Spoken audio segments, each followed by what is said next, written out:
children killed, whole villages destroyed. And they come from areas around Kyiv in the north of the country, retaken by Ukrainian forces who are now discovering the barbarity of what Russian troops have left behind. And these images, of course, will now become the focus of war crime investigations. It's easy to feel helpless as we witness the atrocities, but we will be exploring on the programme today anything the international community can do.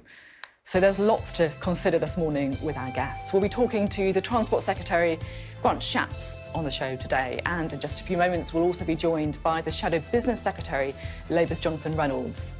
The Ukrainian MP and human rights lawyer Alona Shkrum has been meeting French President Emmanuel Macron, so we'll talk to her live from Paris. And we'll also hear from Andriy Klepikov, who is the Executive Director of the Alliance for Public Health in Ukraine, where those with HIV and TB are struggling to get the drugs they need to stay alive. There's also lots on the domestic political agenda, from energy security to the cost of living. We'll be talking to the Conservative MP for Rutland and Melton, Alicia Kearns.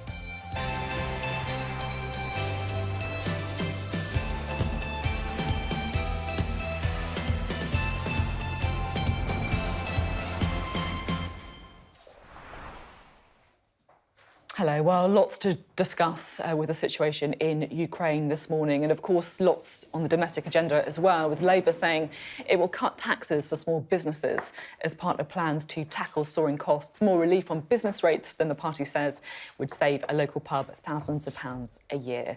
Well, we're joined now by the party's Shadow Business Secretary, Jonathan Ashworth. Thank you so much for being with us today. It feels right to start with the situation in Ukraine as the Russian forces withdraw from those areas around Kyiv. We are witnessing what they've left behind. Civilians found next to bicycles, next to their shopping bags. We can't show the images of many of the atrocities, but I think it's right to kind of pause and reflect on, you know, the human face of this, the cost of what people are going through. This is Sophia. She's 13. She has shrapnel now in her skull. This is just one of the images that we can bring to people. What should the UK's response to this be?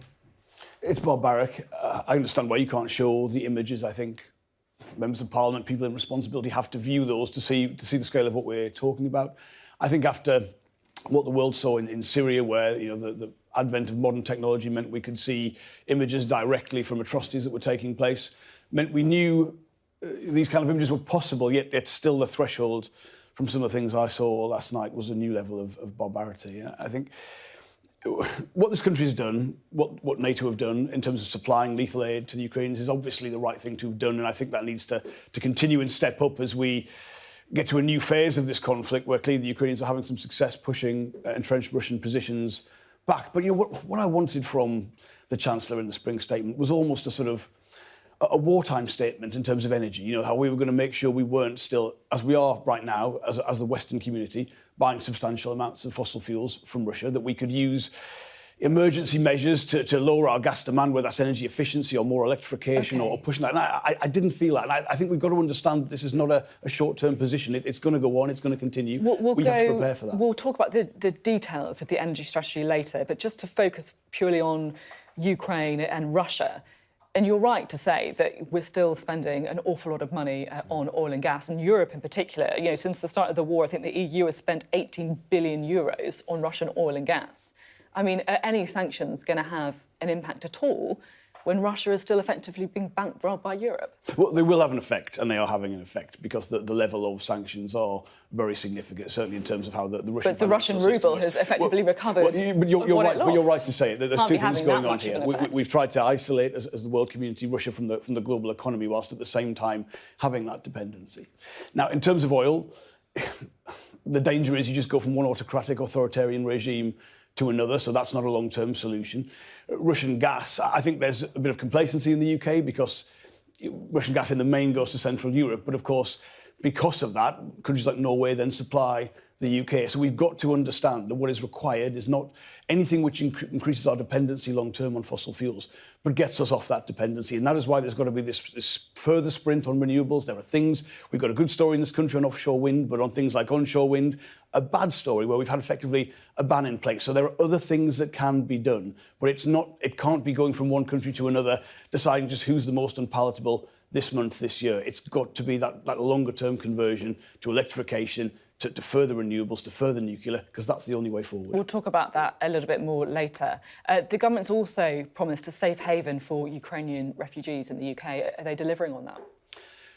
Well, I think the rhetoric after the initial period has been where it needs to be. I think the delivery of that is a further question. I think there's been a huge response from the British people around this in terms of people signing up for the Homes for Ukrainians scheme.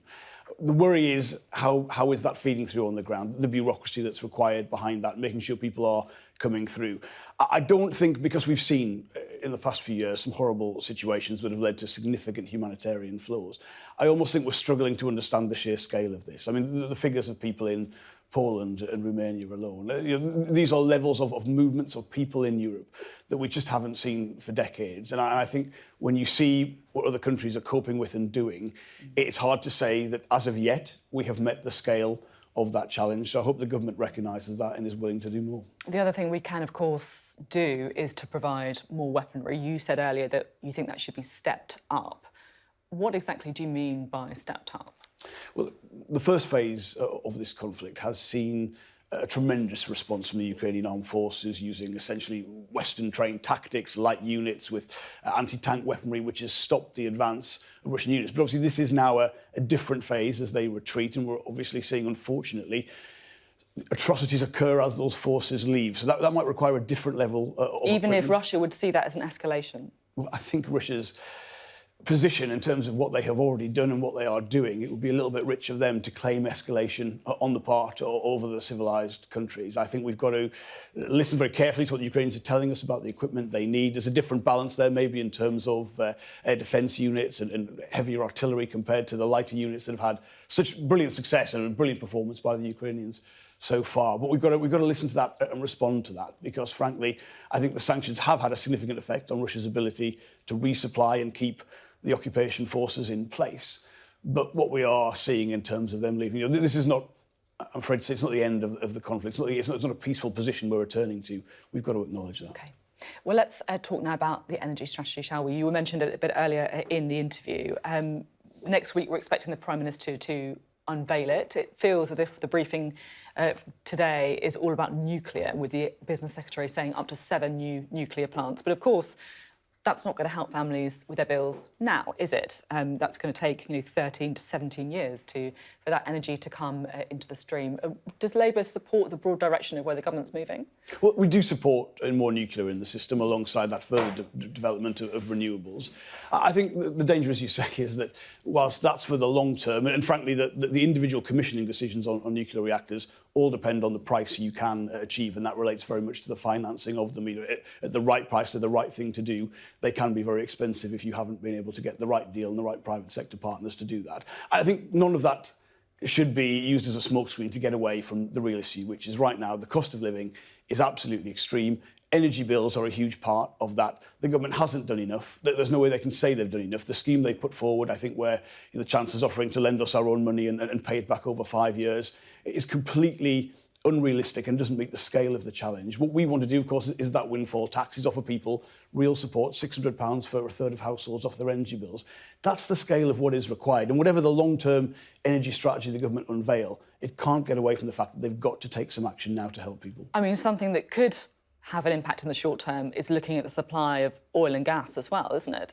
Was it the right decision by the North Sea Transition Agency to look at this 2-year extension of the Cambo oil fields licence? Well, domestic gas and oil from the North Sea is about half our domestic supply at the minute, and that should continue, and no one questions that strategy. The longer-term extraction picture for all fossil fuels around the world has to be, of course, governed by. Well, you say that, objectives. but at the same time, Labour has previously opposed the development of the Cambo oil field, and you're talking about a windfall tax in the North Sea as well. If you were looking at this, you might think that actually Labour isn't that happy about the idea of using oil and gas. It's got to be governed by. In the short term. It's got to be governed by the Committee on Climate Change. There's no point as a country having noble objectives. Does it? Is that what you think? So you think the priority should be achieving net zero, opposed to bringing bills down? There is no point this country having an ambitious climate strategy if we're not going to stick to it. And of course, even if people face huge like difficulties with paying their bills, even if people are having to turn off their Well, heating? let's be clear. More domestic supply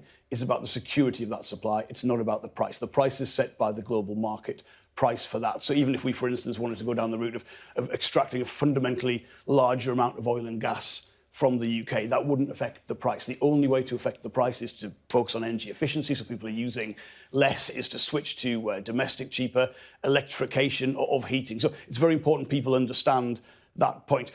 There is one thing that's different about the situation now because of what Russia has done is there's an argument about substitution of supplies that would have perhaps come from Russia coming from other parts of the world. So when I say the Committee on Climate Change has to look at that picture in the round, that is exactly what they will do. But anyone who thinks bills or supply in the long term can be solved by more dependence on fossil fuels, that is a mistake. You've got to look at the alternative, which is renewables and nuclear. I've got two very short questions to squeeze in before we have to let you go. Firstly, David Warburton has had the Conservative whip withdrawn after allegations made in the Sunday Times. Now, without going into the details of the case, he says he's heard nothing from the Independent Complaints and Grievance Scheme. Do you have concerns about the culture in Westminster?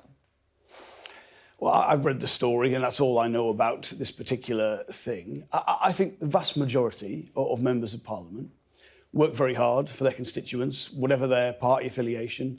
Certainly as a front bencher for most of my time in Parliament, I've been, in opposition. You've got to do quite a lot of work to make sure you're matching the capacity the government has in the civil service. I think there are, in any sector I've worked in, whether that's the legal sector or politics, I think there are people who sometimes aren't balancing the responsibilities and the burdens on them in the right way, and they sometimes, that gets them into trouble and behaviour they shouldn't do. But I don't think politics is any different, in my experience, to other high-pressured sectors in relation to how people behave. OK, and finally, just summarise, will you, the tax policy that you want to try and announce today? Well, the cost of living is extreme, the government isn't doing enough, and people would be better off under Labour. So that's because we wouldn't have proceeded with the national insurance rise. It's because we would have done that windfall tax to help people with their energy bills. It's because on business rates, which is a huge expense for business, we would have frozen the valuations, we would have increased the threshold at which businesses pay business rates. So the average pub or hairdresser, on top of what the government have done,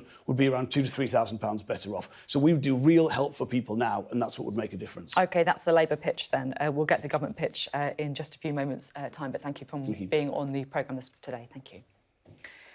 So that was Jonathan Reynolds. Well, let's turn to the government now, shall we? I can speak to the Transport Secretary Grant Shapps. Thank you very much for being on the programme today. A pleasure. Mr. Shapps, it's only right to start with the situation in Ukraine. As these Russian troops are retreating from the areas around Kyiv, we've been confronted with the true horrors of what has happened. How do we respond to what we're seeing? Yeah, and I've been speaking to my opposite number last night, Alexander Kubrakov, who's the infrastructure minister in Ukraine. He's in Kyiv. He was describing some of those scenes from his colleagues, and the world cannot just look the other way. And I think it's actually a terrible wake-up call for the world, both in terms of what Putin has done and human rights and the suffering, and also, as your previous interviewer was just saying, with the supply of energy to the West, which is largely funding and continues to fund this war effort. So horrendous. Our hearts are with everybody involved. They are considering what's going on. Talking to my ministerial opposite, Kubrakov, he is very, very determined. Actually wanted to speak to me last night about the rebuilding of their country when this is all over. So I think they believe and are optimistic that they'll win this war and push Putin back. The thing that sort of strikes me is that the only reason that we're actually seeing the full scale of what's happened is because Russia has been pushed out of these areas. There hasn't effectively been time for a cover-up. In the conversations that you've been having, what have people been witnessing? Unfortunately, I've also been hearing it firsthand, speaking to Ukrainians as well separately, and it's quite clearly horrendous. It's harrowing, in fact. We have a family who are going to come live with us, but their child was in a bunker shelter overnight for several nights in Kyiv, and now when he's playing, he's talking about and they're in relative safety right now, but he is playing make-believe about building bomb shells and can you hear the bombs outside my bombshell and this sort of thing. So bomb shelter. So it's a horrendous picture, and of course will leave many scars. But I should say the determination, from what I've seen of Ukrainian people and their government to rebuild the country. I mean, remarkably, the conversation last night was specifically organized because he wanted to talk about how they would get city design back in to rebuild some of those flattened cities that you've seen on the television screens, like Mariupol and elsewhere, and which is extraordinary given the war is still going on, but such is their determination to win this and push Putin back, and I think they will. Just on the war crimes question, of course, do you need to see this? Do you think that this all needs to go to the ICC?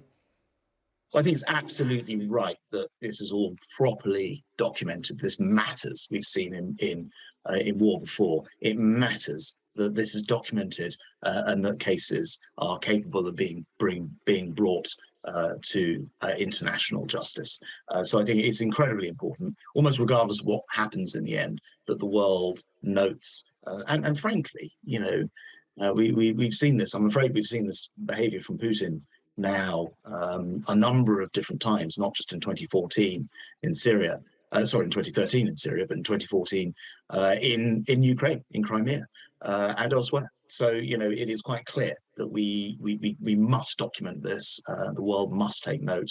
I think it is, and I think it's very, very important that we continue to provide our full backing to the people of Ukraine, not only the people of Ukraine, but because the flight to Ukraine is roughly the same as flying to Turkey or, Greece. It really is on our doorstep in Europe, and we all know what happens if Putin isn't stopped there. What is the latest intelligence on the actual military situation? Because it feels like things are quite conflicted. Russia reportedly withdrawing from some areas, refocusing on other areas. We've obviously had the explosions in the port of Odessa that have come overnight. Is Russia withdrawing or is it regrouping? It's more complicated than withdrawing. I mean, it is as ever with war, there's a lot of fog of war, but it's also the case that this has been a very disorganized campaign. We all saw the 40-kilometer long vehicle into Kyiv that was trying to attack from the north, and then that broke apart. We saw on day one Putin's forces try to get to a particular airfield to the northwest of Kyiv. They've now withdrawn from that. That's gone backwards and forwards lots of times.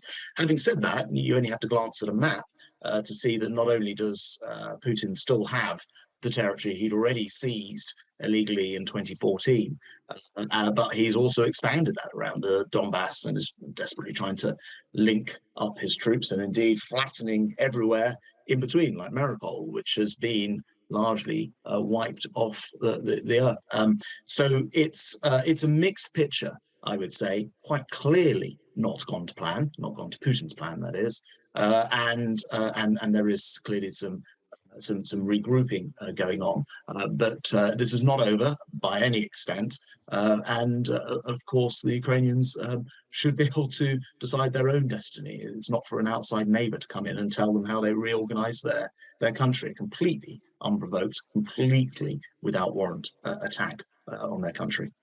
Let's look now, shall we, at what we can actually do. Sanctions, of course, is one part of the picture, and you mentioned there the sort of energy side of this. So the EU has spent 18 billion euros on Russian oil and gas since the 24th of February, which was when the war began. The Russian ruble has, perhaps unsurprisingly given that, recovered nearly all of the losses incurred since that invasion started. I mean, earlier this week, you posted a picture of yourself outside a confiscated yacht. I mean, a few confiscated yachts, frankly, are not going to make any difference, are they? While Europe is bankrolling Russia to the tune of hundreds of millions of dollars every day. Well, I think it is. First of all, it's absolutely true, and we may come on to discuss this, that the price of freedom and defending democracy in this case and doing the right thing, it doesn't come cost-free. I suspect we're about to discuss the cost of living. So there's a flip side to doing all these things, and that is where more so for Europe, who are particularly in countries like Germany, incredibly reliant on Russian fuel, have been finding it very difficult to cut off that fuel. Now, we've said that in the next 9 months, I guess 8 months now, we will stop buying Russian fuel entirely. None of our petrol's from Russia. About 18% of our diesel is, and there's some fuel that goes to other purposes, but we have a relatively low reliance. The problem for Europe is there are very large amounts, as you've just described, being purchased in Russian fuel. They've said they'll try and cut that by a third within a year. And all of it eventually. It is very, very important we carry on down this route because, as you rightly say, you can have all the sanctions in the world. And by the way, I think it is important to sanction the oligarchs who've been very close to Putin, which is why I've been taking not just the super yachts that you mentioned, but several aircraft, including another aircraft this morning, and freezing them. But it is also very, very important that we're not paying back cash into their system, because that money will go to fund a war effort in Ukraine. And you described the devastation and the human suffering in your opening. So it's very, very important that we close that loop. Britain is urging countries to go further and faster on this. And again, I hear this directly from my Ukrainian counterpart to the British people. He says where the Brits go, they pioneer, and the rest of the world is following with regard to providing help and support to Ukraine. It's difficult, isn't it? Because, as you say, the sanctions don't come cost-free to people in the UK. And I think it's important to say as well that a lot of the cost of living issues were here before the war began, but it is right to say that it's also exacerbated it. You know, we're about to see the biggest fall in living standards since records began. 400,000 more children being pushed into poverty, according to the Resolution Foundation. I mean, these numbers are so big, it's actually hard to get your head around them. Given the fact we're committed to these sanctions, the Chancellor is going to have to come back with more help for people who are on the breadline, isn't he? And this is genuinely the flip side of both coming out of coronavirus and seeing the economy take off again, fastest growing economy in the G7 in Britain last year, but also exacerbated massively by these fuel price increases, which feed through to everything. So it's very, very tough. You only have to look at the price of the pump or the cost of heating a home, and you see the extent to which the prices have leapt up. And the Chancellor so far has come forward with a £22 billion budget. That's billion, not million. 22 billion package to try to assist people as we go through this difficult period, including 9.1 billion of it, which is specific to the energy side of things. We absolutely want to look to do everything we can. 400,000 more children in poverty. I understand you can't fix everything, but is the Chancellor going to have to come back with more, in your opinion? I don't want to sort of get everyone lost get us lost in numbers here, but poverty is divided into both absolute and relative positive, and sometimes the way it's presented can be somewhat misleading, to say the least. What we're trying to do, though, is make sure that, for example, if somebody is working on a minimum wage, for example, 16 hours. I do need to come in at this point because we're seeing 8.7% peak in inflation. Energy bills are going up by an astronomical amount. It is absolutely correct to say that there are many, many families in the country, up and down, many people watching this programme today, who are going to be seriously worried about how to feed their children, how to heat their homes in the winter. My question is, I'm not getting lost in numbers. My question is the Chancellor going to have to come back and do more to help these people? Because this is what people want to know. They're worried. So first of all, I do not mean to, in any way, shape or form, underplay it, because you don't have to be an expert. You just look at the cost of living. As you mentioned, the increase in inflation. I think you quoted RPI rather than CPI, but nonetheless, it's very substantial. And that's why the Chancellor's already come forward with £22 billion. And I want to just pick up one figure, which for quoting RPI. I apologise for quoting RPI rather than CPI inflation. But that's fine, but it's very high increase. I'm glad that you're saying that it's fine. That's very reassuring. But for the sake of the people who are very concerned about how they're going to feed their children and heat their homes, do you think the Chancellor will come back with more help? Well, as I say, the track record is already come forward with a lot of help, including more help just last week. No more help is needed.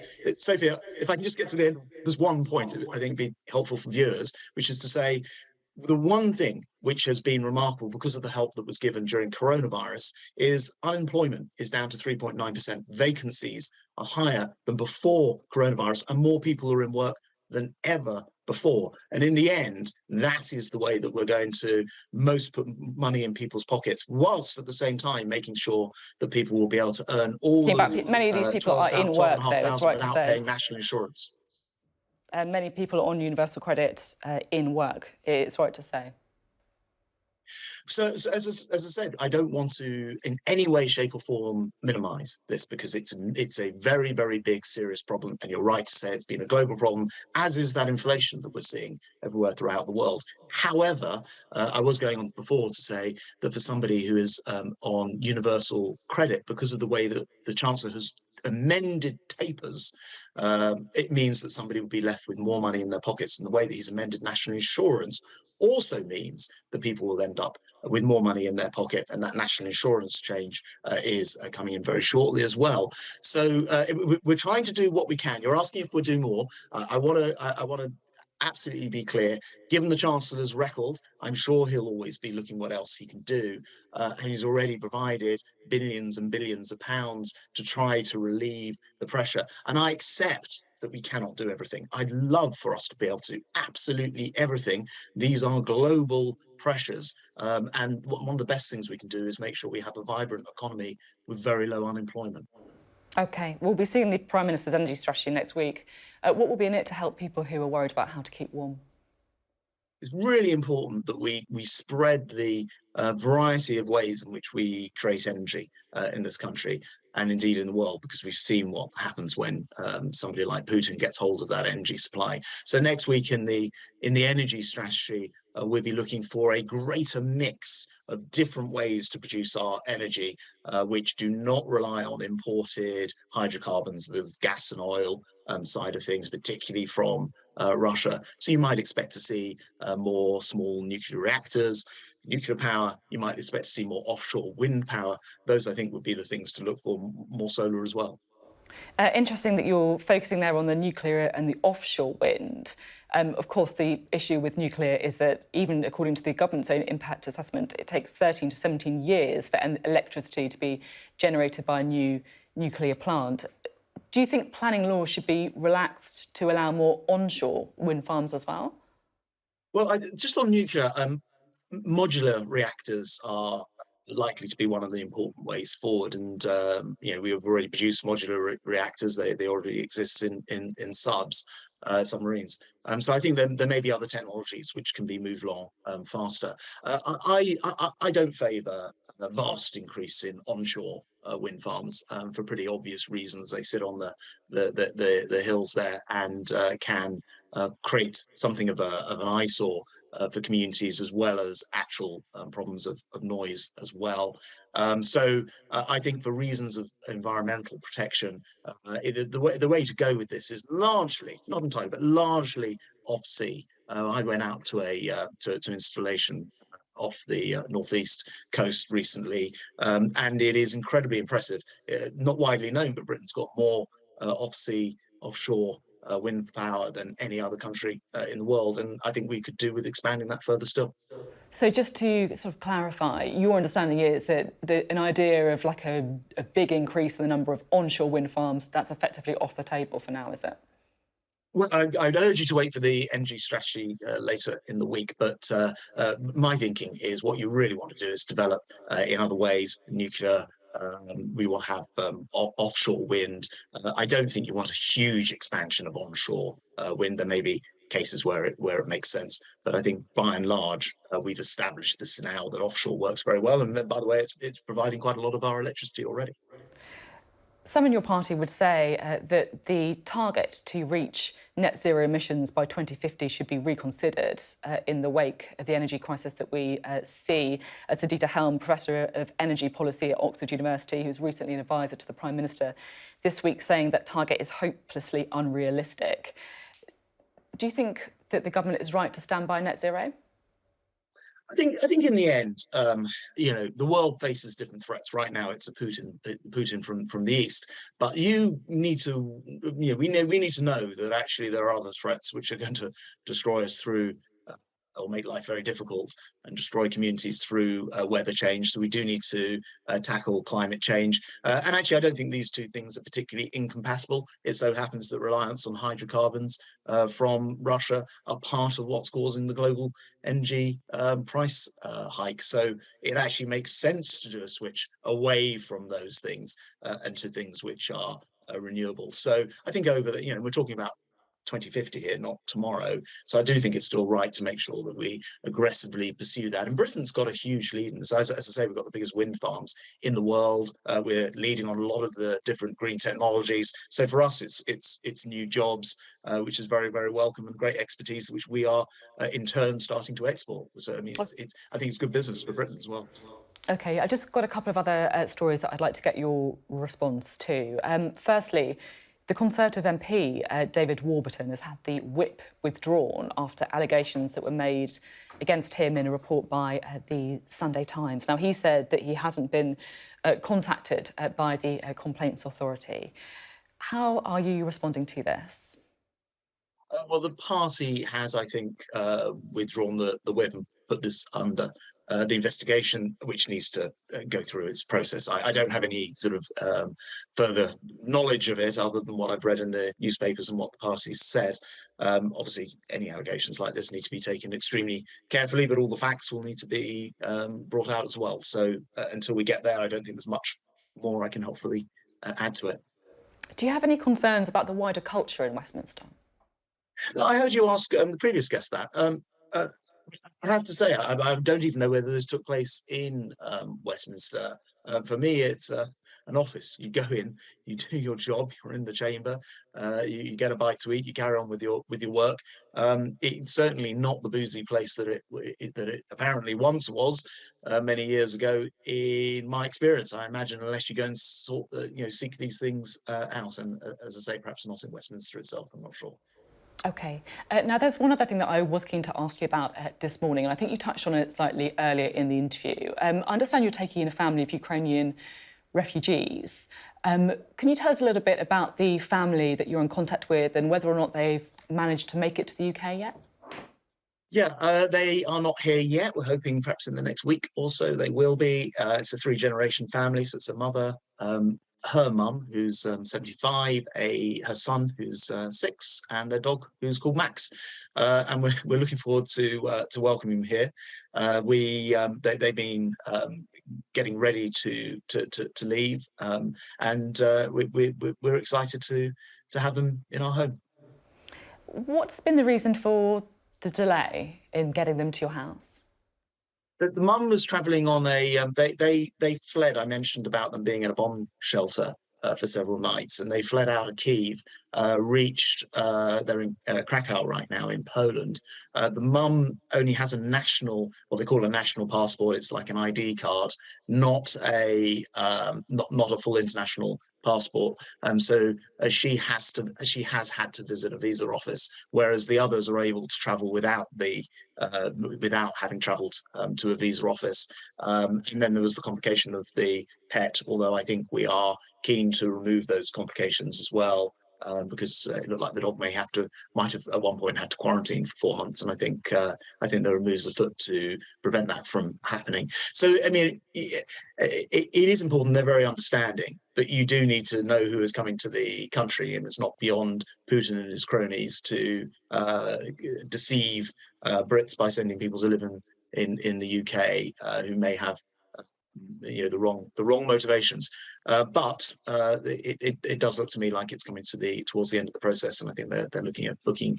We hope within the next week or so to join us. The whole family is very excited. We're looking forward to them staying with us. It will be a bit of a squeeze, but we will make it work, and we're delighted to be able to do a small thing here. And quickly before I have to let you go, the latest figures show that I think 32,000 people have applied for a visa under the Homes for Ukraine scheme. Only 4,700 have been issued. Do you have an update on those figures, and are they actually good enough? Yeah, so I mean, look, I think we're going to see this cranked up fairly quickly. Just overall, 29,100 people have received visas under both the schemes, not just the Homes for Ukraine scheme. So 29,000 people, just over. I think we'll see the numbers with the Homes for Ukraine. That's where families like mine are bringing in Ukrainian families to come and live with us. We found ours through Facebook, I should say. I don't know the family at all, and of course there are some necessary checks before they come over. But I think we'll see those numbers expand very quickly, and it's unlimited. It's not capped. So and I tend to think of them not as refugees, but really as evacuees, because they want to go home. They want to return and rebuild their country. In the case of the family that we're having, the husband is still in Ukraine. So very, very keen, of course, they'll be to get back to him as well. OK, thank you very much for your time this morning. Grant Shapps there. Thank you. You're welcome. Well, while so much of the focus is quite rightly on the conflict in Ukraine, there is still a packed domestic agenda as well, often with links, of course, to that war on the other side of Europe. Well, this week we should get the Prime Minister's much vaunted strategy on energy security. We've been discussing it on the show this morning. Grant Shapps giving his opinion on wind farms. Also, of course, we're expecting more nuclear, solar, more North Sea oil and gas, and, of course, the return as well. Well, I was going to say the return to new onshore wind, but maybe that's not actually going to happen. So we'll have to wait and see for that one. Well, meanwhile, of course, there is still lots of concern about how quickly Ukrainian refugees are being given visas to enter the United Kingdom. So we're joined now by the Conservative MP for Rutland and Melton, Alicia Kearns. Thank you so much for being with us. We were just talking to Grant Shapps there about refugees. He's hoping to get some Ukrainian family into his home. And I know that you've been involved in pairing Ukrainian families to people in your constituency and also fellow MPs. How have you found, honestly, the system to navigate? So the frustration is you have to know Ukrainians to be able to match with them. The good news is because I have the privilege of working with the most amazing group of Ukrainian MPs, they've matched me with, I think so far I've matched 26 Ukrainian families to, I think, 20 homes in my constituency, and then another 5 or 6 families to British MPs who are willing to take people into their homes. And it has been a mixed picture. I have one visa that was applied for on the Monday and came through by the Tuesday afternoon. I've got another visa that has been in the system now for 10 days. The frustration is obviously we still need to go faster and further in terms of making sure people can apply in their own language and that we get these things done quickly. But when I speak to Ukrainian MPs, actually they're saying we want you to do security checks because we want this to work. And there is a difference to other schemes in that we are inviting people into British people's homes. So there is a duty of care there to make sure this is going to work. But so far, we've got a number of people arriving tomorrow, and I think we're all very much looking forward to welcoming them into our homes. I do totally recognise the duty of care when people are coming into individuals' homes from both sides, from the UK side, but also from the Ukrainian family side as well. But should the visa process be at least changed in some way to allow people to get out of Ukraine as quickly as they can, and then some of the bureaucracy can be done when they're here in the United Kingdom? We all want this to move as quickly as possible, and I think the scenes we're seeing from Bucha and from Mariupol make clear that there are war crimes taking place and we want people out as soon as possible. The vast majority of Ukrainians that I've been matching with my constituents are actually already out of Ukraine. So they are applying from Hungary or from Germany or from Poland and places like that. So we do know that Ukrainians are getting out safely, and now we just need to get them to the UK. OK. A couple of issues with the signal there, but I think it should be OK now, so we're going to keep going. We were talking about the energy strategy as well, and this, of course, links into the cost of living crisis. There's been stories in the newspapers today about up to 7 new nuclear stations. It was interesting listening to Grant Shapps, though, who was pretty firm on the idea of onshore wind, saying it was an eyesore, that it's not something that he could support. Do you think that the government is right to be moving away from onshore wind? So I think that offshore wind is the greatest opportunity that we have in terms of energy. And I know that the Prime Minister's spoken before about being the Saudi Arabia of wind. We have the Celtic Sea. I think that's where we should be investing the majority of our wind focus. In terms of onshore wind, I'm probably one of the only people in the country that thinks that onshore wind is actually quite beautiful in its own way. But I recognise that I don't probably represent the majority there. So I think offshore wind should absolutely be our priority. And that also allows us to move away from our reliance on these dangerous solar farm supply chains where too many of the companies are bound up in the genocide we're seeing of the Uyghur. At the same time, though, it's probably right to declare your own interest. I mean, you've campaigned to stop a solar farm in your constituency. Is this not part of the issue, though, that, if we are going to get energy security and an energy supply that is going to heat people's homes securely, someone's going to have to live near solar farms, onshore wind farms, nuclear power stations as well. I mean, how are you going to square that? We already have solar plants in Rutland and Melton, and we will have more solar plants in Rutland and Melton in the future. But what I won't accept is having a company such as Canadian Solar, they've had some of their suppliers sanctioned by the US government. They've had 4 shipments of their solar plants to the US taken off them because they have been proven now, including by a report by the University of Sheffield, to be complicit in the genocide of the Uyghur people. I will not have bloodstained solar panels essentially pollute our environment. There are alternatives to polysilicon that can go into solar panels. There's a great piece of work going on at Loughborough University. There are companies that are producing these solar panels now without polysilicon. So we can clean up our supply chains. We can stop using the cheap Uyghur slave labour that is making the vast majority of solar panels around the country and the world at the moment. But that's a choice and a decision we have to make. So I'm not saying no to solar, quite the opposite. I'm saying we want cleaner solar and solar that isn't cheap for us because it's built on the blood and slave labour of others. Now, I want to talk to you a bit about maternity care in the United Kingdom. You know, and just sort of speaking frankly for a minute, you know, on a Sunday show, you're often looking to throw forward to stories that are happening next week, like the energy security strategy. But I actually want to just take a moment and speak about a story that I found extremely personally affecting this week. And it is this story that 201 babies and 9 mothers died as a result of failings at the Shrewsbury and Telford NHS Trust. I mean, we're talking here about the deaths of more than 200 babies. And I know that you're someone who's spoken out about maternity care before. Can we really say the UK is a safe place for women to give birth in? I think that report, the anger and the heartbreak that I have felt, and clearly you have felt, and so many of us have felt, I have to say that as an MP over the last 2.5 years, I have sadly had to conclude that NHS bureaucracies are inherently and systematically sexist.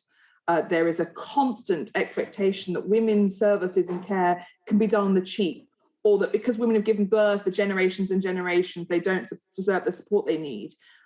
My mother saw me speak out in Parliament, and actually she said to me that she remembered when she was giving birth to my brother and she asked for a C-section. No, I lied, she asked for an epidural because she'd been in labour for so many days and so much pain. And she remembers being screamed at by the consultant and told, "You think you're special? You're not special. Women do this every day." Again, I shared my own experience of having a C-section. I ended up being taken to the operating theatre twice because they weren't willing to give me the C-section that I needed when I'd been in labour for 36 hours and my son had already almost died once, because of this obsession with stats and low C-section rates, and also this idea that there is a normal birth. There is no such thing as the births that we see in movies. Some women have amazing birth stories, but these should not be expected of all women. And I do worry that we have seen it be very unsafe over the last 2 years, as we saw with the campaign that you and I spoke about a lot, about partners being locked out of the room. That made women less safe.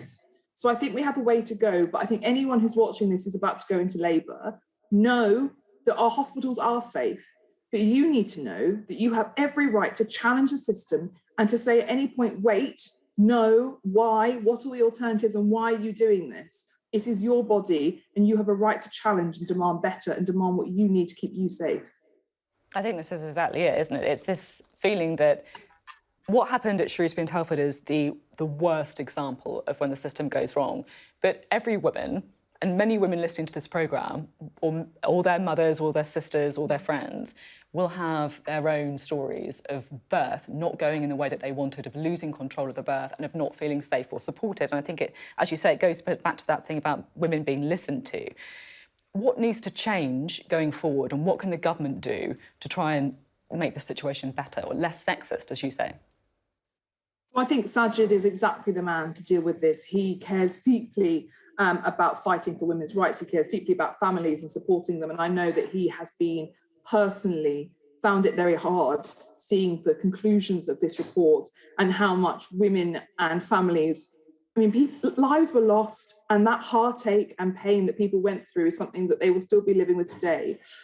So I have absolute confidence that Sajid is going to make sure the maternity system gets what it needs. He's given it the biggest investment of funds that I think it's ever seen. And I believe truly that if there is a health secretary that will fight for it, it is Sajid, and he will make sure that women's voices are listened to. And he has committed to looking around the country to make sure that we don't see something like this again. OK, thank you for talking so openly about what happened and your own experiences as well. Just finally, you've been on the gay conversion therapy ban. I was just keen to try and unpick what exactly happened this week. First, the Prime Minister said it was going to be banned. Then he backtracked. Then he was contacted by 60 MPs, I believe, including yourself. And then he said it would be banned. Can you just unpick what exactly went on? Because it looks pretty shambolic from someone on the outside. Look, obviously, I don't work in Number 10. I don't know exactly what happened. But I do know that when I got elected, I went to the Prime Minister and said, we need to ban conversion therapy. It is wrong. It tells every gay and trans person in this country that they don't deserve to be loved, that they have some sort of pathology that can be cured. And that is wrong. And he was really surprised that it was still legal, because when he was Mayor of London, he banned the advertising of conversion therapy on the tube because he recognised how wrong and dangerous it was.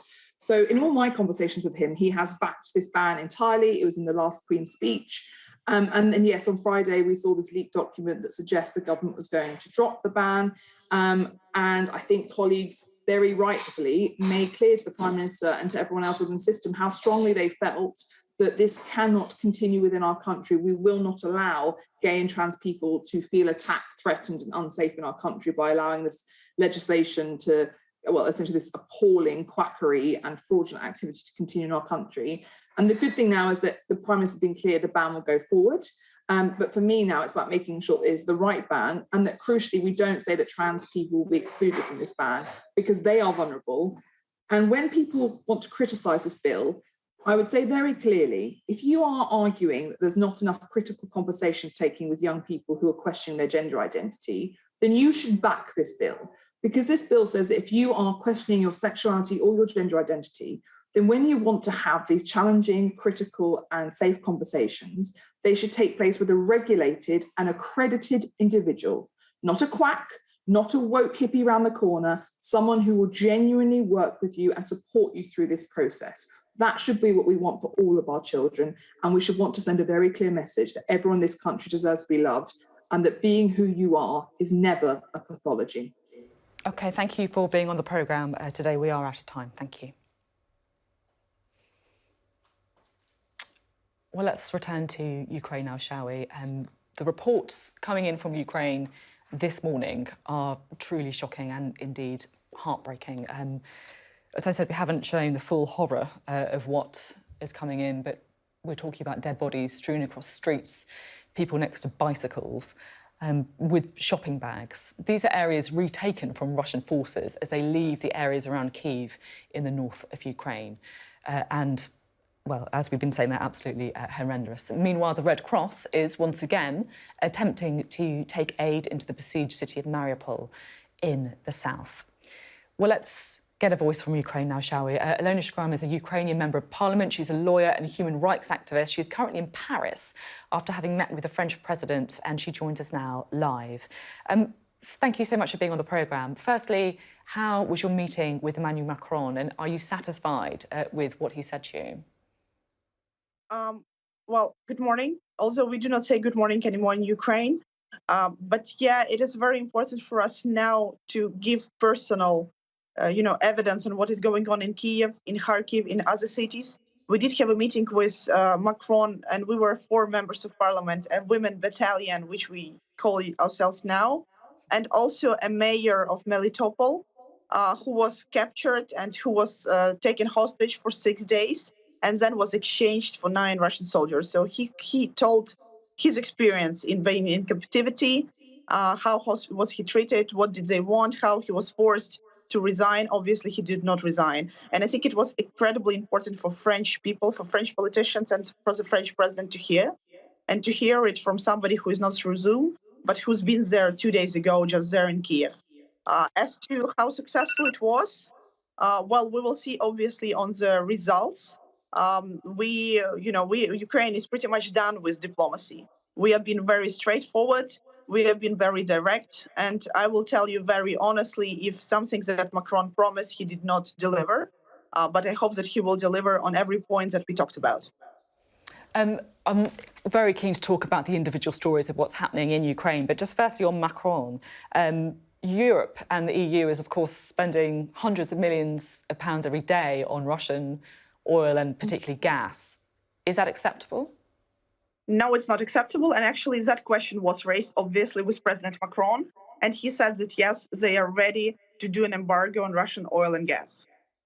They have denied paying in rubles for it, as you know, as did a lot of other members of European Union.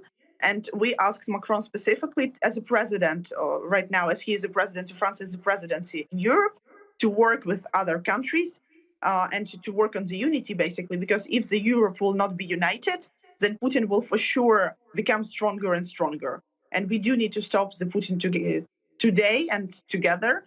That is why it was very important to talk to France after actually our visit to Great Britain, as you may know. Just to clarify, President Macron told you that he was prepared to do an embargo on Russian oil and gas. He said that he's prepared, yes, to go through if would be needed, yes. And do you believe him? Do you believe his assurance?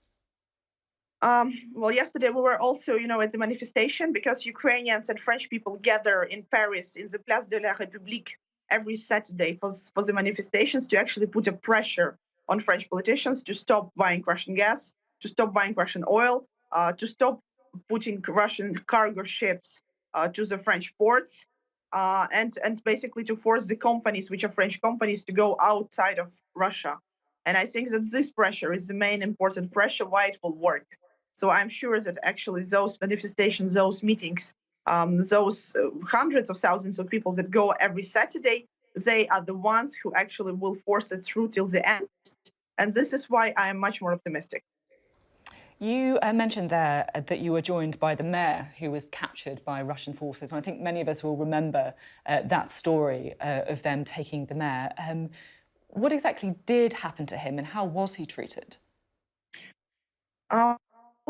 It's obviously better to ask him. But yeah, his story is incredible because, basically, he had a possibility to communicate with the one who captured him, right? So he had a possibility to ask them questions and to get the answers because he was there for a while. Basically, what they wanted from him, they wanted him to resign or to collaborate with them or to appoint a deputy mayor that would be from the Russian soldiers' side. And obviously, he did not do that. As far as I understand, they were too scared to actually kill him or torture him because his case got to the very highest level and Putin knew about his case personally. But he's saying that he was asking them all the time, why did you come to my city and why do you want to do that? And the answers he got were, incredible from the Russian propaganda side because they would say that, we want to liberate you from the Nazi regime. And he was like, well, I'm 33 years old. I have never seen one Nazi in Ukraine. What else? And they would say, well, we know that you kill and bully veterans of the Second World War on the streets. And he would be like, well, there are 34 veterans alive of the Second World War in my city, Melitopol, and I am in constant contact with them and bring them food, and medicine and anything they need. So this kind of propaganda talks have been going for days, and he was trying to, as I understand, convince them on something. But it was an incredible thing how the Russian soldiers at the time were, propaganda brainwashed, and what did they think would happen? You say that they were too scared to kill him or to torture or harm him. Of course, that is not something that is afforded to so many of the Ukrainian civilians. And this morning we've seen what has been left after Russian forces retreated from areas around Kyiv. Can you just explain to our viewers the kind of things that people of Ukraine are witnessing? Right now, unfortunately, we have another city which has been destroyed, as Mariupol was. It's called Izium. In translation from Ukrainian, it's raisin. So it's supposed to be something, nice and food-like. But there is no food right now in raisin or in Izium. It's been destroyed by 80%. I think it's becoming the next Mariupol, which is a horrifying news for us to hear. It's also in the east of Ukraine. There is no food. People have been forced, well, to stay underground without food and water, as Mariupol were. People are not being able to escape. And basically, this humanitarian catastrophe that Putin is putting on Ukraine continues. We actually did raise a number of questions about the International Red Cross, because you know that the presence of International Red Cross was not there on the ground in those horrible situations to help people. We want either Red Cross to be much more present, either we want Red Cross to make a statement why they are not present, because personally, in personal conversations, they say that Russia is not allowing them to be present and is not accepting their diplomatic immunity, but they are not making a public statement about that. And this is something which is horribly wrong with international law and with international order. So I really hope that International Red Cross would go more public and would be much more helpful for the people who are there, who are in the worst possible situation right now, in the middle of Europe, 3 hours from us right now, not having food, not having water, not knowing whether they would be alive tomorrow, living in absolutely horrible conditions of fear, pain, no medicine, nothing delivered, and not being able to go, to another city in Ukraine. And this is something which is shocking for me. Even on the 39 days of war, I still don't get how did we allow this to happen. It's a horrific situation. People just, as you say, trapped with no food, no water, in the worst possible situation. Thank you so much for coming on the programme. We value your voice. Thank you. Thank you. Thank you. Well, the war is also having a big impact on healthcare more widely, of course, in Ukraine. And with modern drugs, people with HIV live long, full, healthy lives. But without those drugs, their health and very lives are at stake. Now, Ukraine has got some of the highest prevalence rates of HIV in the world outside of Africa. As much as 1% of the entire population has the virus, and it was already struggling with the burden of HIV. Now, of course, with drug supplies disrupted after the invasion, support for those living with HIV, TB and other serious conditions has effectively collapsed. We're joined now by the Alliance for Public Health Executive Director, Andriy Klepikov. You were based in Kyiv, you're now in Lviv in the west of the country. Thank you for being with us. It's always so critical for us to hear from people on the ground in Ukraine. And we've seen these horrific images this morning of what's happened to civilians. Can you just start by giving us a sense of the situation on the ground in Ukraine and what people are witnessing? Good morning. Yes, situation is very terrible because we saw a huge tragedy in Bucha, in the Kyiv suburb, where Russians actually practice genocide, killing men between the age of 18 and 60.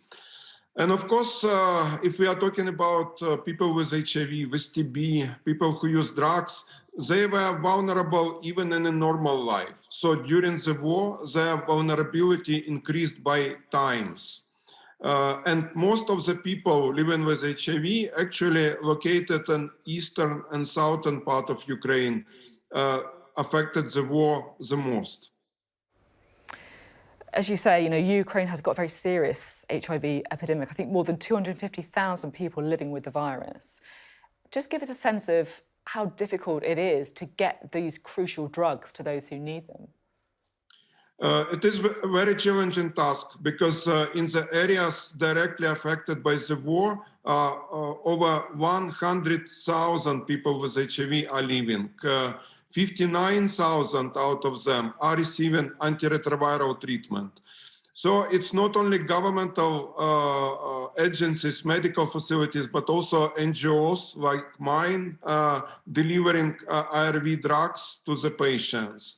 It is difficult and it's very challenging because we are continuing to do this even in the occupied territories.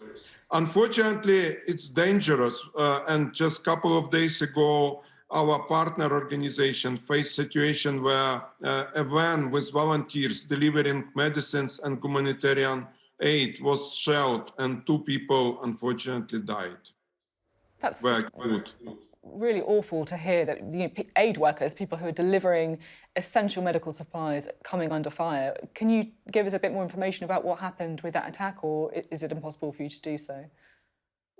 It was intentional attack, because clearly there was clearly not a military convoy. It was humanitarian convoy. It was clearly visible, and it was attacked on the way to convoy to Chernihiv. That's the situation our partner organization faced, and this is our van which was destroyed. But destructions are huge over all areas, including Mariupol, where all locations were destroyed to dust, actually, to nothing. Clinics in Nikolaev were destroyed, in Kharkiv, in Izum, which was already mentioned by MP colleague from Ukraine. Terrible things are going on, and civilians, medical personnel, social workers are suffering more and more from this war. Have you been able to get supplies into Mariupol? I think there are almost 5,000 people living with HIV there. Or is the situation just too difficult and too dangerous to get those supplies in? Unfortunately, Russian forces don't allow to go in. So we help those patients who managed to escape and now move to Dnipro or Zaporizhia or other locations.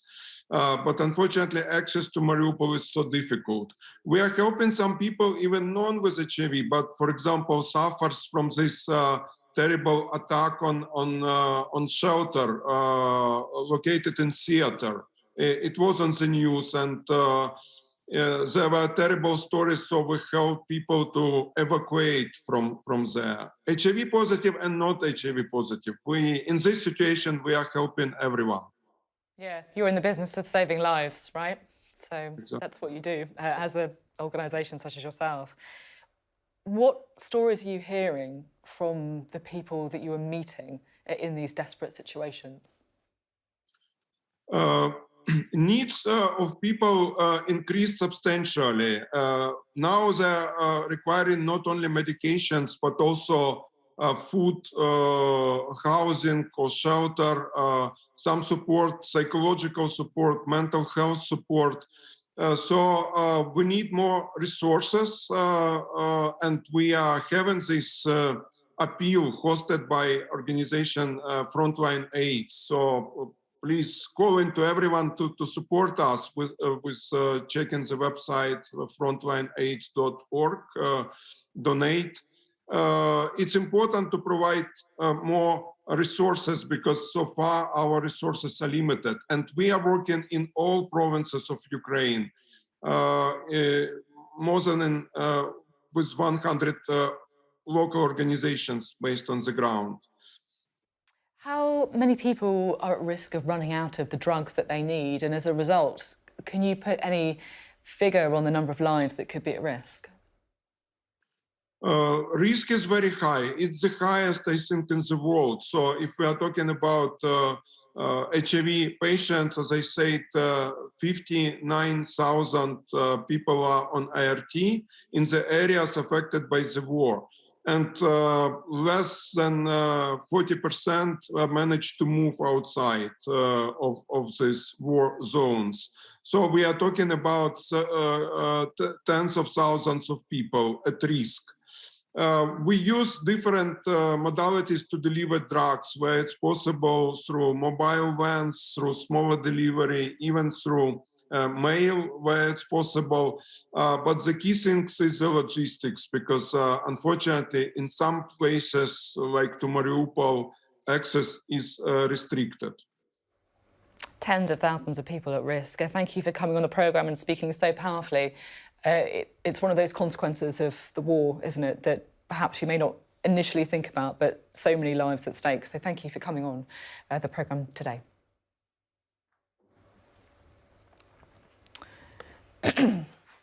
Well, that is it for this week's Sophy Ridge on Sunday, but don't go anywhere, because in a moment after the break, we're going to be running through today's interviews and having a look at what we've learned. We'll be joined by our Deputy Political Editor, Sam Coates. Thank you for joining us this Sunday.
ba ma dalee commencé liggéey bi yokkute bu bari am nañ ko ci.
Hello, welcome to Sophy Ridge on Sunday, The Take, a moment where we can reflect and give some of our own thoughts on what we've just heard over the last hour on Sophy Ridge on Sunday. Well, among our guests this Sunday were the Transport Secretary Grant Shapps and also Labour's Shadow Business Secretary Jonathan Reynolds. Of course, high on the agenda was Ukraine after some of those appalling images that we've seen coming out of the areas around Kyiv as Russian troops withdrew from the country. Lots of questions about the international community's response to that when it comes to refugees, when it comes to sanctions, when it comes to the supply of weapons. But we were also talking about on the show about the domestic agenda as well, because there's a very big energy strategy coming up next week. It's a significant one. It would top our programme in any other circumstances, because it's one of those kind of long-delayed strategies. It does feel as if there is a bit of dispute going on around the cabinet table on the best way forward to manage the UK's energy supply. So at this point, we can bring in our Deputy Political Editor, shall we, Sam Coates, who is with us this morning from not the garden today, but you've ventured inside, I can see. Sam, good to have you with us. I was quite interested, actually, with the Grant Shapps interview, because I felt we learned a bit more than I was expecting, actually, on the energy strategy. He was pretty scathing about the idea of onshore wind farms. And it feels to me as if there has been a lot of movement going on behind the scenes on this in the last couple of weeks. So what's your take on where we've ended up with it?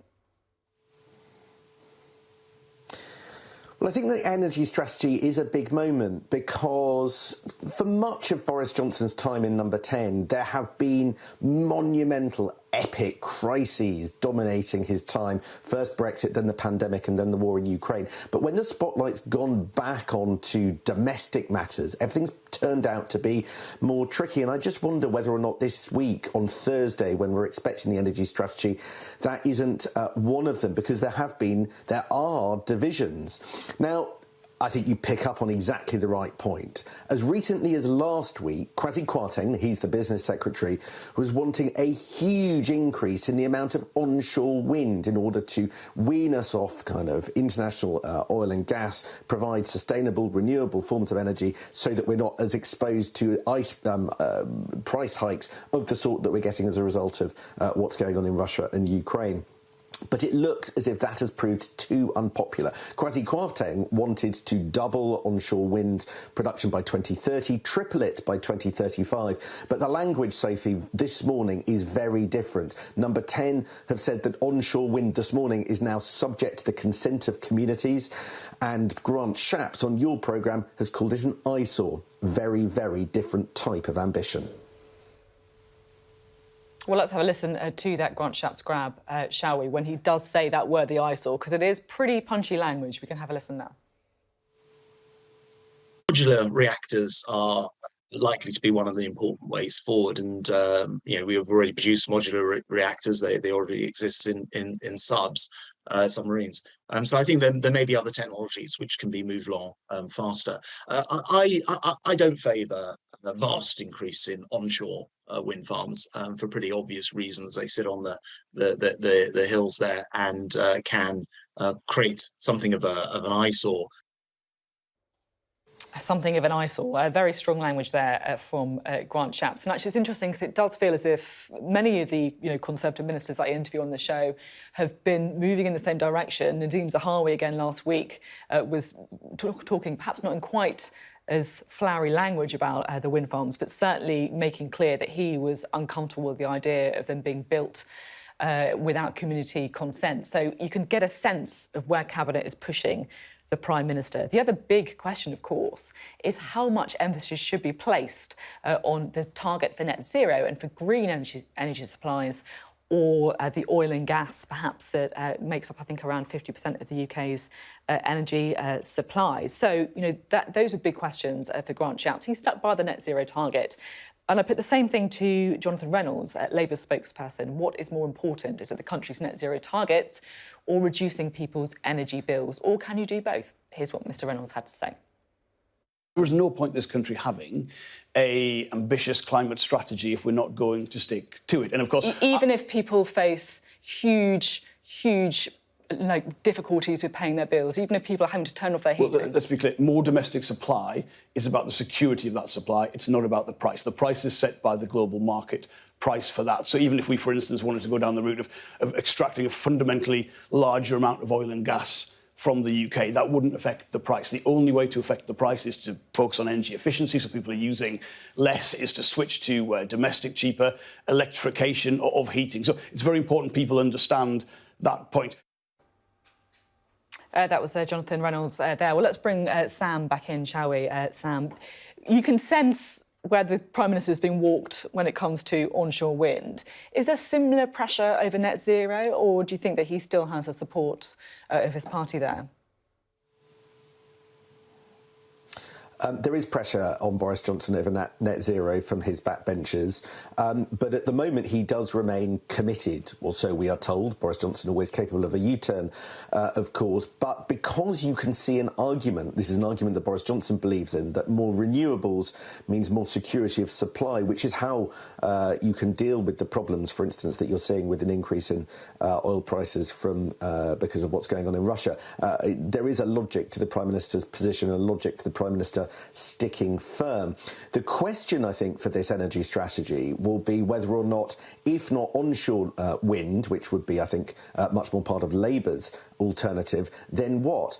You heard Grant Shapps talk about the answer being modular nuclear power stations. Now, there is a plan of 7 new, or modular, as they would have it in some cases, power stations opening up between now and 2050. So I think the question is, can new nuclear power come on stream fast enough? I thought the most intriguing bit of what Grant Shapps said to you, Sophie, was that, of course, modular technology would be fine because we already have it in nuclear submarines. In other words, it's not currently working, generating power for domestic consumption, for business consumption in the way that we normally have. That suggests that there's still some way to go with development. So the question is this strategy going to provide the electricity we need soon enough, or could it still raise questions about where we're going to get supply in the coming years? Yeah, this is the point, isn't it? It's the time frame of this. And people are going to be looking at their bills right now and thinking, oh, my goodness, how on earth am I going to afford to heat my house in the winter? And of course, as Jonathan Reynolds was saying, it's not necessarily the case that the supply is linked directly to prices. But if people are looking at nuclear power stations that will take, decades to build and to get into power, surely the government needs to be talking as well, would you say, at things that are much more immediate? That's right, and there is no easy way of turning on the taps of different power supplies, perhaps without restarting some of the fossil fuel options that you've got, which may come on Thursday, but can't frankly happen for a great deal of time.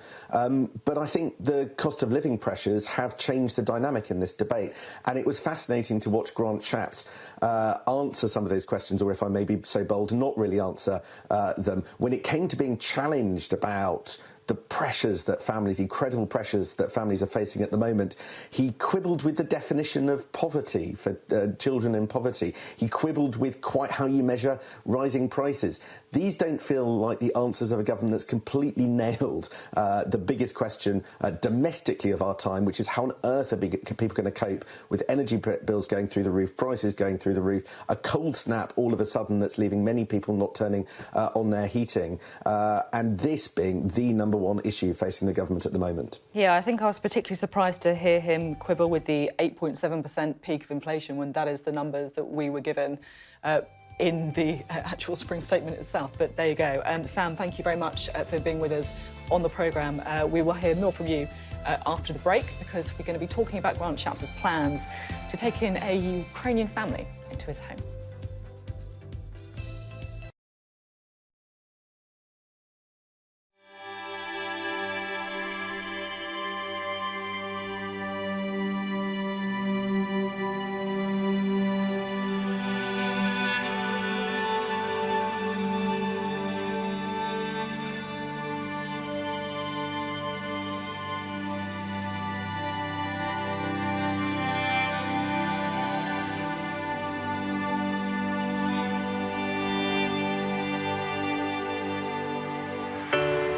Big stories don't always come from big cities. I'm Lisa Dowd and I'm Sky's Midlands correspondent, and this is where I grew up. We can reveal that the driver who hit Harry Dunn is 42-year-old Anne Sakoulas. Just met the president and we never thought we'd get this far. This is what they're up against. The wind is the really big problem. It is back-breaking work and the smoke is thick. It's been working well. Water levels are dropping, but no one knows what impact further rain will have. What would you do if this place wasn't open? We take you to the heart of the stories that shape our world. It's really scary. We're terrified. In this community, I'm told that everybody knows someone affected by COVID. Hopefully this will be the last wave. I never knew they would make it. It's amazing. Change seems tantalisingly close in this corner of the UK. Wales was the first to introduce the plastic bag charge. This is my patch, my specialism. It's also my home.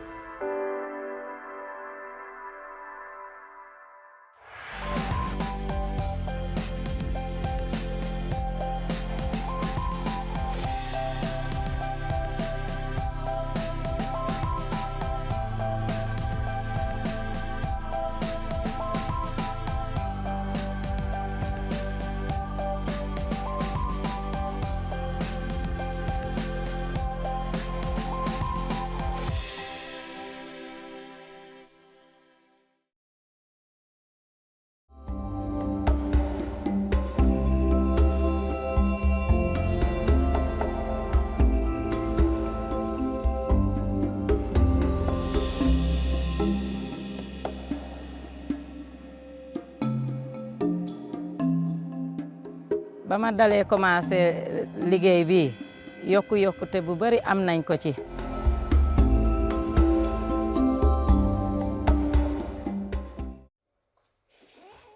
Hello, welcome back to Sophy Ridge on Sunday The Take, where we take you back through the morning's interviews and some analysis as well from me and our Deputy Political Editor, Sam Coates. Well, there's been lots of focus, of course, on Ukraine. Some of those heartrending images coming out of that country onto what is happening to civilians there will no doubt redouble the calls for the UK to speed up the refugee programme, the Homes for Ukraine scheme, for example, where many more people have applied than have currently got visas. Now, the Transport Secretary, the guest on the show this morning, Grant Shapps, is going to be hosting a Ukrainian family of three, a 6-year-old boy, his mother and his 75-year-old grandmother, alongside their dog, Max, who apparently is causing a few complications with the process, he was telling us earlier. I was asking him to try and explain why there's been a delay in their arrival. Let's have a listen. They are not here yet. We're hoping perhaps in the next week or so they will be. It's a 3-generation family, so it's a mother, her mum, who's 75, her son, who's 6, and their dog, who's called Max. And we're looking forward to welcoming him here. They've been getting ready to leave, and we're excited to have them in our home. Grant Shapps there talking about his own experience with that system. Well, let's talk to Sam Coates, shall we? It's interesting, isn't it? You know, the personal often reflects the political. Grant Shapps has been talking about this family for a little while, but they still haven't managed to make it to the United Kingdom. We were also speaking to Alicia Kearns on the programme as well, who's been matching up families. And she says that, yes, some people are getting here very quickly, but for other people, it's taking, up to several weeks for the applications to be processed. How much pressure is there on the government to speed things up? There's quite a lot of pressure. It's not hard to find people who are willing to get stuck in and criticise the Home Office for the way that they've gone about the bureaucracy of the Home Office for the way that they're going about processing the various visa applications. There's also got to be checks on the individuals like Grant Shapps to check that they are fit and proper people. Let's hope he passes that test in order to take in a family. But what's interesting, I think Grant Shapps is pretty much the first most high-profile cabinet minister to come out and say that he will take in some Ukrainian refugees. And he is proudly talking about that. He refers to the playing of the 6-year-old, to the fact that the 6-year-old plays, and while he's doing so, he talks about making make-believe bomb shelters. So Grant Shapps, who had a Ukrainian flag in the back of his interview when he was talking to you, who talked regularly to his counterpart in Ukraine, the Transport Minister, also now getting clearly quite involved with this family of 3 plus the dog who are going to come and live with him, really making clear his commitment to the Ukrainian issue. But that doesn't lessen some of the pressure on the Home Office to get things like these cases sorted out. I think that, nevertheless, a decision has been taken by pretty much the whole of the British political system, unchallenged, that there do need to be visas for Ukrainians coming to the UK. The pressure is on speeding that up because other countries aren't requiring a visa in order to enter there, seek refuge in those countries. And that's the big difference between the UK and some European countries. That's the thing that's causing some of the time. And as Grant Shapps said, one of the people coming to stay with him is having to go to a visa processing centre in order to sort out their documentation because they only had effectively the Ukrainian equivalent of an ID card. But I suspect, Sophie, that what we're going to hear in the coming weeks and months is different evolutions and controversies involving this refugee scheme. One of its most notable features is that really it provides for people to come to stay for 6 months. And as Grant Shapps said, it would make every logical bit of sense for the family that's coming to stay with him to go back because the father of the child is over in Ukraine, presumably stayed to defend the country as men of a certain age are obligated to do. But there is clearly no certainty about what is going to happen next to Ukraine, quite how this is going to end, even though there are some signs that the Russian government is abandoning attempts to take the whole country and to capture Kyiv. And does that mean that the families that come here on a promise of being able to come for 6 months stay after 6 months or go after 6 months, or what happens to them then? There's a certain plan, assuming a certain duration of the conflict in place here in the UK, and even those like Grant Shapps who are hosting families don't quite know what's going to happen in 6, 9, 12 months to the people that they are promising to put up now.